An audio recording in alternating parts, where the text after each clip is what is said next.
Nikita Mirzani tak terima jika nantinya selebgram Rahel V-nya hanya dikenakan sanksi denda sebesar 100 juta rupiah. Menurutnya hal ini tidak sebanding dengan kesalahan Rahel yang kabur dari lokasi karantina setelah bepergian dari luar negeri.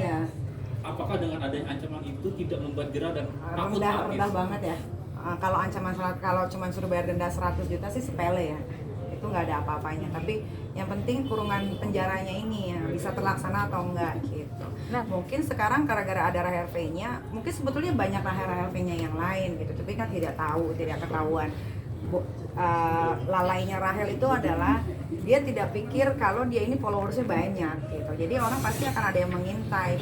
Sebenarnya kalau dia mau diem aja di kamar, di rumahnya, dia tanpa pergi ke suatu tempat atau tiba-tiba dibikin surprise sama temen-temennya, mungkin ini tidak akan jadi viral gitu.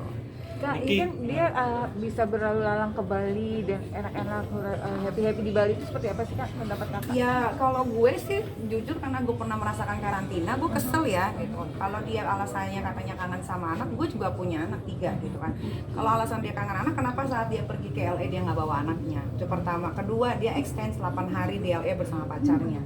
Kalau dia kangen ngapain dia extend gitu kan? 8 hari itu bukan suatu yang sebentar loh gitu kan untuk membuang waktu sama pacar yang belum muhrim ya.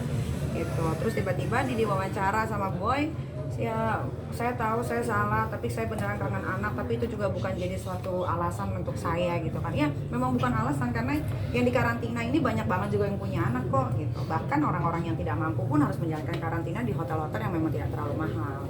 Kemarin kan sempat membantah bahwa dia tidak pernah ada di karantina. Oh dia di karantina.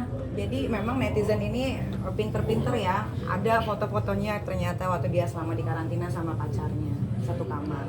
Jadi dia sepertinya kalau menurut tanggapan saya, kalau misalnya saya salah saya minta maaf. Kayaknya dia hanya untuk mengamani seseorang supaya orang-orang ini tidak banyak terlibat gitu loh. Biarkan dia sendiri yang menanggung semuanya. Tapi salah dengan dia bisa keluar ke Bali aja kan peduli lindungi itu kan semua kan kita sekarang keluar dari bandara aja kita peduli lindungi. Jadi harusnya udah ada detail perjalanan gitu. Itu juga udah salah. Ya intinya adalah banyak sekali orang-orang yang menolong Rahel di belakang. Niki, tingkat kekesalannya seperti apa? Kesel banget, tahu gitu kan gue nggak usah karantina dong gitu. Gue karantina mahal loh, dan itu gue buka 3 kamar. Itu berapa tuh Kak jumlah? 47 juta satu kamar. Gue buka 3 kamar, saat itu bertujuh. Dibandingkan dengan Dia enak loh, dia dari Erigo juga dia kan dikasih uang untuk karantina. Terus dia pergi ke Bali dengan uang endorse. Jadi semua untungnya banyak banget nih Rahel gitu. Makanya kan kalau sampai Rahel tidak diproses secara hukum yang baik dan benar, apalagi ini sudah 2 kali ya, berarti pemerintahan Indonesia memang cuma bisa dimain-mainin aja sama masyarakatnya. Untuk apa ada peraturan? ini kan ini banget ya tentang berbeda banget sama Niki dulu ketika di karantina itu sampai Iya, beda. yang nggak bisa makanannya yang Iya beda banget, maksudnya gini, gue terkenal dengan huru haranya, kalian tahu semua ya, gue tuh orangnya nggak takutan gitu kan. Tapi ketika gue karantina tuh gue mikir kalau gue kabur ada yang lihat gitu kan, wah itu rame banget, pasti gue bisa 7 hari 7 malam berita tentang gue doang isinya.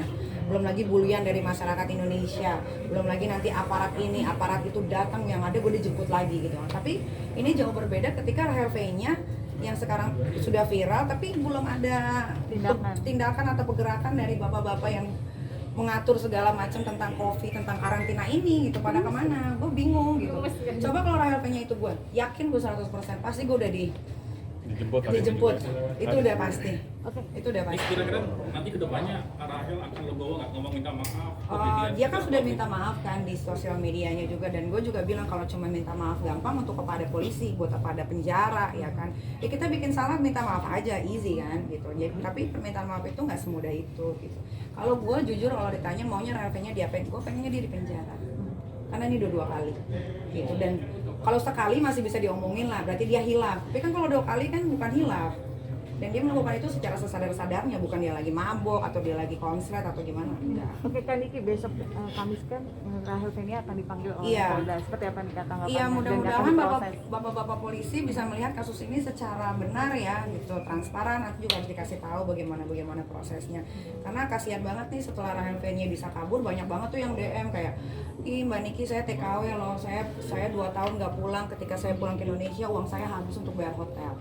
gitu. Jadi kasihan gitu. Jadi harus benar-benar selaras lah kita kan, namanya juga kita hidup di Indonesia, ada Pancasilanya, keadaan sosial bagi seluruh rakyat Indonesia. Jadi siapapun itu mau dia di backup sama siapapun itu ya itu harus diproses semua.